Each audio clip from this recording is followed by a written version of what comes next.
Hey guys, Roy here from Roy Cruz Photo, and today we're out here on the beautiful coastline here in Tongyeong, South Korea, and I'm actually testing an interesting item from the folks at K&F Concept. Now, if you've seen my videos or my blog before, you'll know that I am a regular user of K&F Concept products, especially their manual lens adapters as well as their ND filters. So when the folks at K&F Concept got in touch with me and asked me if I wanted to try one of their tripods, I was genuinely curious, genuinely interested. So I have been putting this guy to the test and running it through its paces for the past few weeks. This is the K&F Concept BA225, a small and lightweight carbon fiber tripod. It comes with a KF25 ball head with an Arca Swiss plate. Like many travel tripods in this class, the legs can be folded upward for compact storage, and the leg angles can be adjusted for lower angle and macro shooting. The center column can also be flipped upside down for extreme low angle shooting. There's an extra side mount thread for accessories like a mobile phone attachment. There's also a hook on the center column for hanging your bag for additional stability in windy conditions. One of the legs can be detached and converted into a monopod in conjunction with the ball head or center column. It also comes with a carrying case that comes in handy for storing and transporting the tripod. I've been testing the BA225 for the past couple of weeks, and I've brought it on several landscape photography shoots around Tongyeong and Goje Island. I focused on long exposures to really test the tripod's stability. I've tested it with a lighter Fujifilm X-T4 kit as well as a heavier GFX 50R medium format camera kit. So let's talk about some of the things that I like about this tripod. First of all is the size and weight. So this tripod only weighs about 1 kilogram and it can fold down to a very compact 34 centimeters. And that makes it very easy to carry around. It makes it a great travel tripod and just a tripod that you can take with you anywhere. So I also like that the included KF25 ball head uses the Arca Swiss standard, which makes it compatible with a wide range of tripod plates, especially L plates, which I love to use on my Fujifilm X-T bodies. Now, speaking of ball heads, the included KF25 ball head feels pretty solid, and the panorama action is smooth, and the bubble level is a nice touch.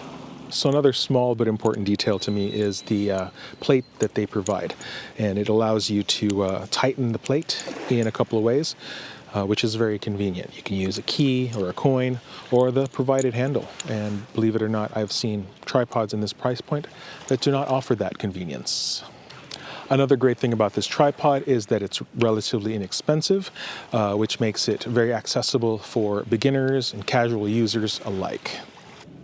So let's talk about the areas for improvement for the BA225.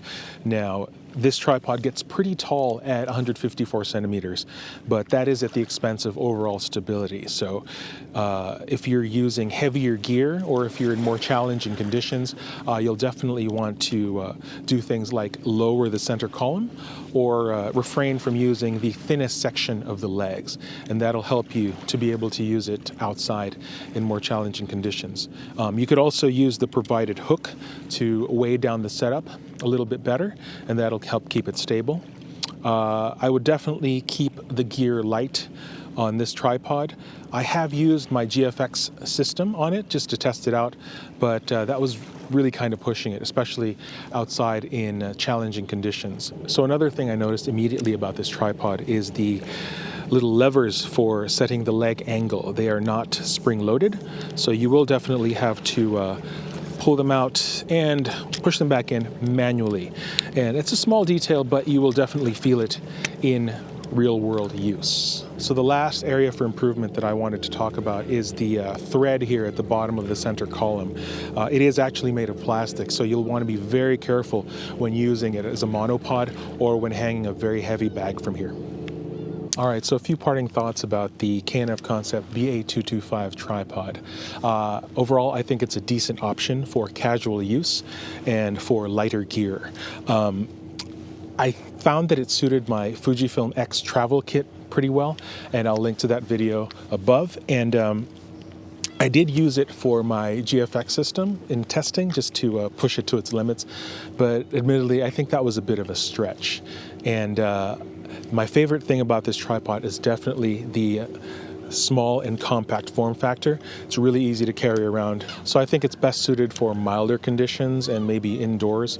It is possible to use the tripod outside in harsher conditions, but definitely set your expectations accordingly and make the necessary adjustments that I talked about previously. So who do I think it's good for? I think the tripod is good for beginner photographers who want to experiment with long exposure photography, and it's a decent option and a decent stepping stone for those who want to figure out their needs before committing to a more heavy-duty tripod. I also think it's good for indoor photographers and content creators. The compact form factor as well as the lightweight make it easy to carry around and transport to your studio and back home, and it's a good option for controlled environments. And lastly, I think it's a good option for those who are looking for an affordable second or backup tripod. All that being said, it's really cool to see K&F Concept expanding their product lines, and I'd love to try more of their gear in the future. So that's about it. I hope you enjoyed this video and found it useful. If you like what you see, please give us a thumbs up. And if you want to see more, please do hit the subscribe button. And I'm going to end this video with a slideshow of photos that I took while testing out the K&F Concept BA225 tripod. Again, this has been Roy from Roy Cruz Photo. Thanks for watching and take care.